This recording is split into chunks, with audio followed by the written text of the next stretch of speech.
ennallistamisasetus. Tosi paljon liikkuu paskapohta aiheesta ja mä päätin tehdä tämmöisen videon, missä otetaan faktat suoraan ympäristöministeriön sivuilta.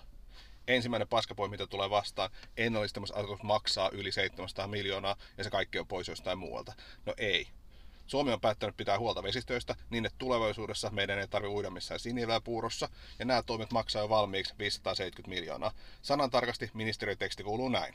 Asetuksen edellyttämät sisävesien tilan parantamisen toimenpiteet sisältävät sellaisia toimenpiteitä, joita kansallisesti jo toteutetaan voimassa olevan lainsäädännön tai olisi joka tapauksessa toteutetaan muiden velvoitteiden mukaisesti.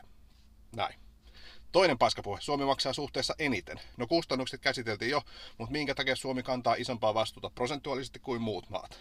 Vastaus selviää, kun katsoo karttaa. Suomessa on todella paljon sisävesiä ja ojitettuja soita. Ja lisäksi me ollaan unionin 5. suurin jäsenmaa pinta-alaltaan. Kolmas paskapuhe. Ennallistamisasetus on Suomelle vahingollinen. Ei. Se on vahingollista, että me itse paskotaan meidän luonto.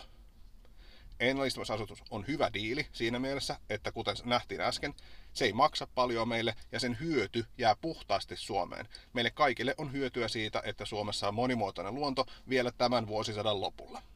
Älä siis anna paskapuhelle valtaa, ammu se alas faktoilla.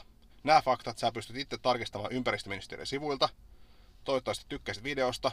Mä laitan sen linkin siitä faktoista tuohon alle. Pistä seurantaan ja laita kommenttia. Palataan paskapuheen pariin taas joku toinen kerta. Moro!